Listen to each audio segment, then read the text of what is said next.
Hey there. Welcome back to these conversations with no one, where I attempt to share my experience of living in a state of somewhat non-identification with my character and duality. This is the third conversation where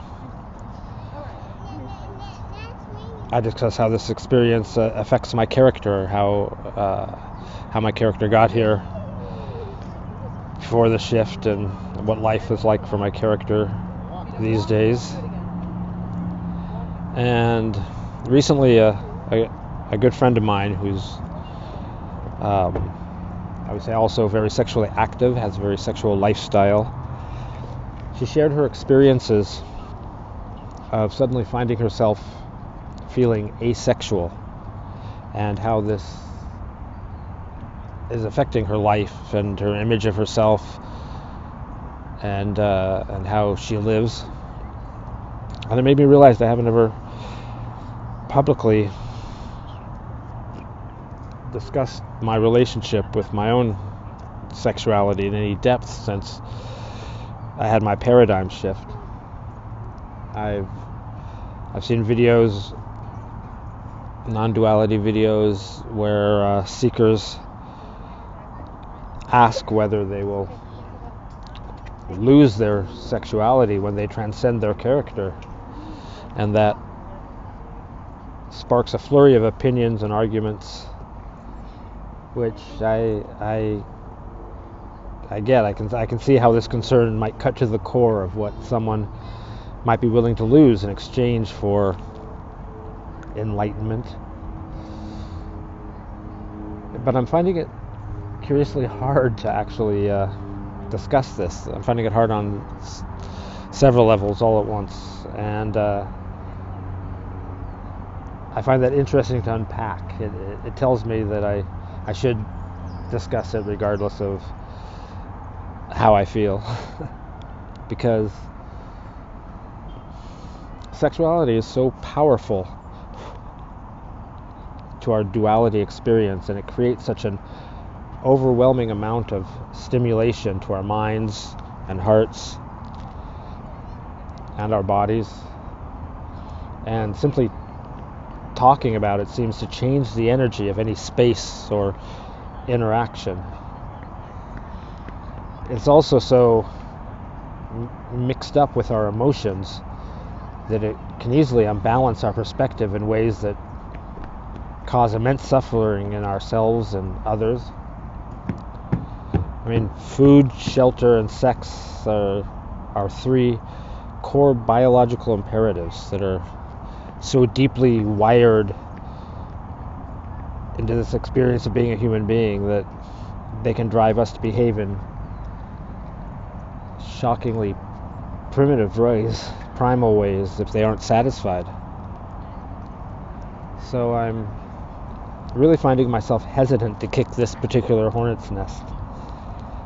But since the subject has come up for me in this moment, I guess it would feel inauthentic not to share this aspect of my journey as well, despite, or maybe because of, how uncomfortable it makes me. I'm also aware that my current relationship with my sexuality isn't just down to my shift.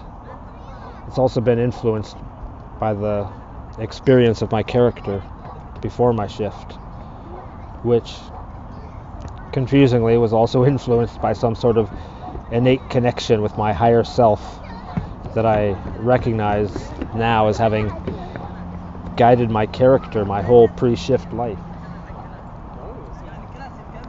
Alright, well, quite the story I didn't realize I was about to get into, so I'll try to generalize as much as possible, and I apologize if this is more information than you wanted to know. So during those incredibly formative years around puberty, I was fortunate to be raised in a very matriarchal environment. I'm also grateful to have a father who served as a really great bad example of toxic masculinity. And so this framed my masculinity within a feminist perspective. And that's a perspective I will always be grateful for.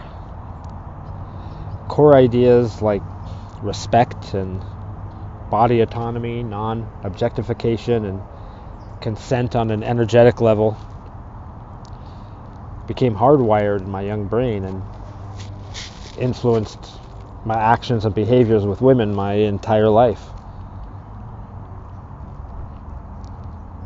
And like I said, I'm very grateful for it, but it was also extremely confusing and painful to a hormonal teacher and then a 20-something growing up during the 80s and early 90s. Men and women both wholly embraced the patriarchal hunter-prey model of relationships during that time. Anyone who didn't participate was marginalized, mocked, rejected. Toxic behavior was romanticized, rewarded, and celebrated in a way that kind of made me feel sick at the time, and also helpless to do anything to change it except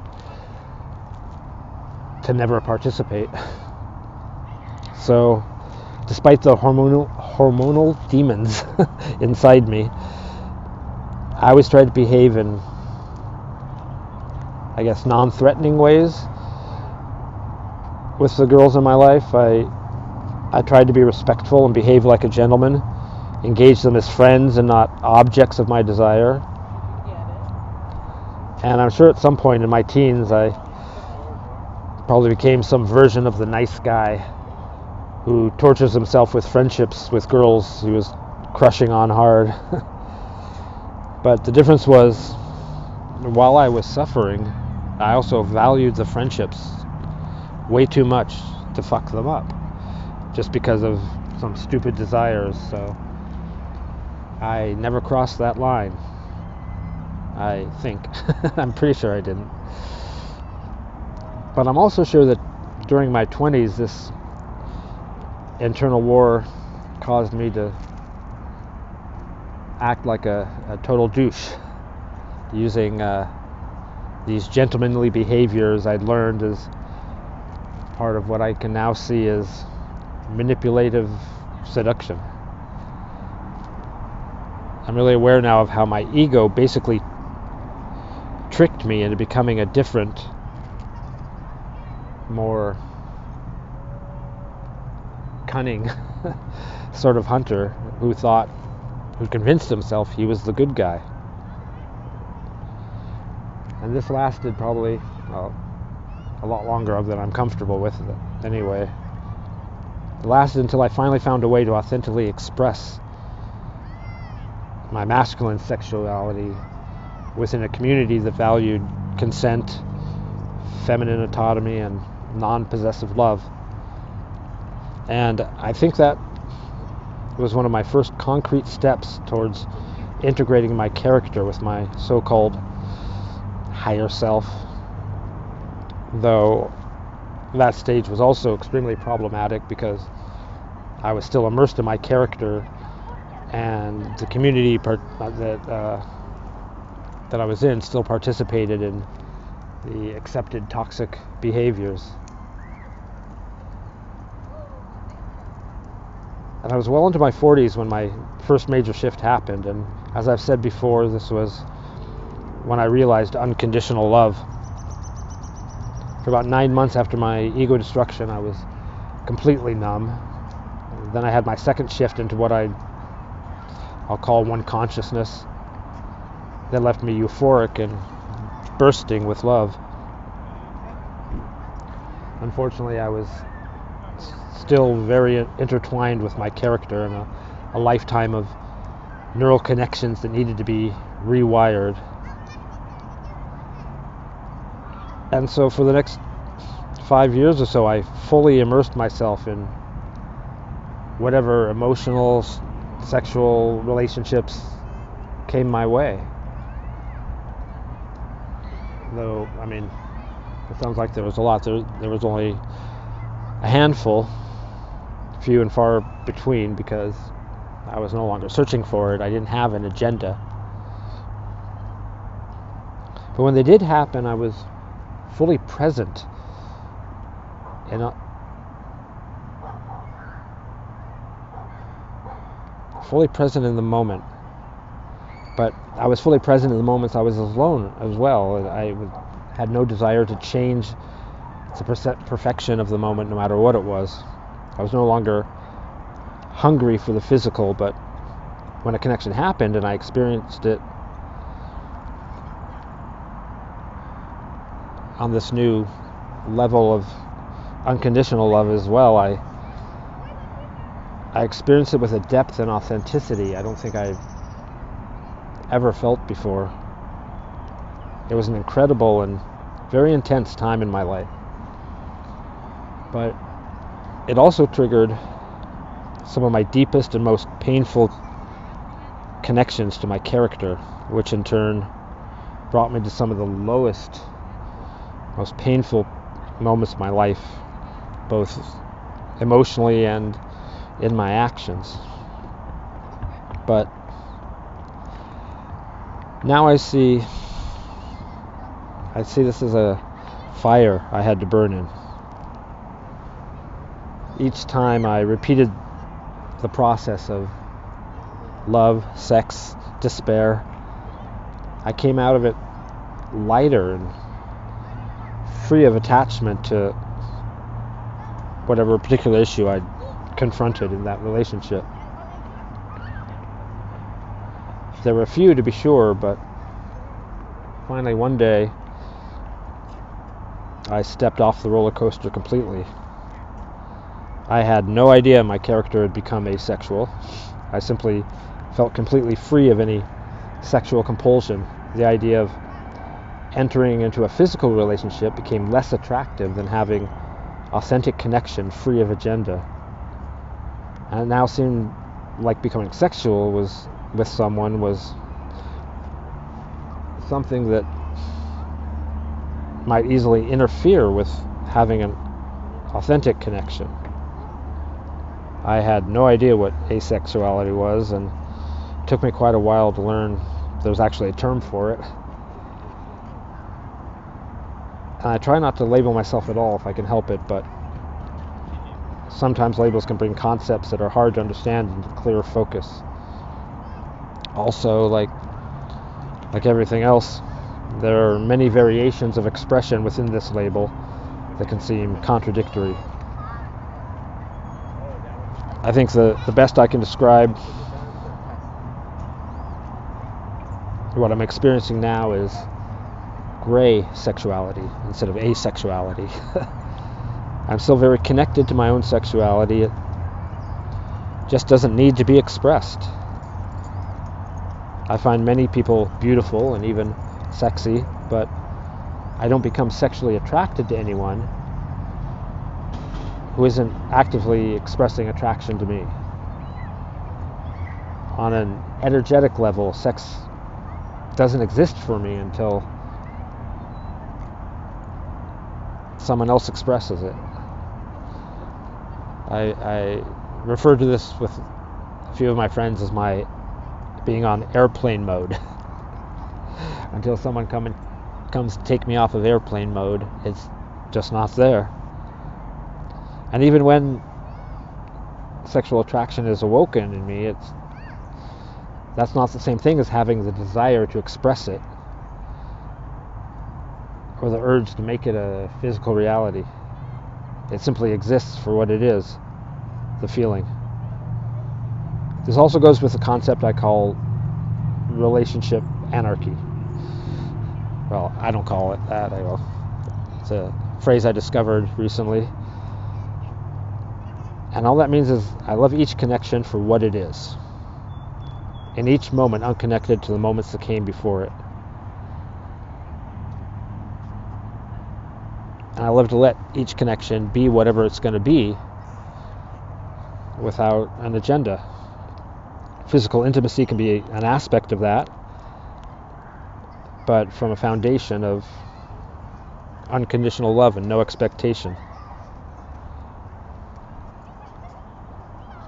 It doesn't define the intimacy of the connection. It simply exists as a possible experience we could choose to share or not while exploring our connection. Well, if I was still dating, I'd say I'd sound like a complete nightmare to try to date. Thank God for small miracles. But as a man, I really appreciate being free from what now feels like what was a starving parasitic demon that lived inside my body for years. During these times when the deep-seated issues between men and women and the extreme problems they've created have finally started to become openly addressed, I find myself very relieved that I'm no longer participating or playing a part in the problem. My appreciation for authentic connection and a genuine smile has surpassed any sexual interest in a way that makes all of my human connections more meaningful, more intimate. And however I managed to get here, I'm grateful. But before I take complete credit, I'm pretty sure I was only able to finally make this shift so completely with some help from my physical age and the corresponding testosterone levels that come with it. I'm not convinced I would have had a chance in hell when I was younger. I'll also say that since I've only had a couple of physical romantic connections in the past several years since that last shift, there very well may be more deep-seated attachment and identification with my character issues I haven't discovered yet. I feel that ever believing my work is over would be unrealistic, as duality and our connections to it can't be escaped as long as we're experiencing this idea of life. So, okay, that's a lot to put out there. Hope it wasn't too much information and that someone somewhere finds this experience helpful in some way. Hope you have a great day. Thanks for listening.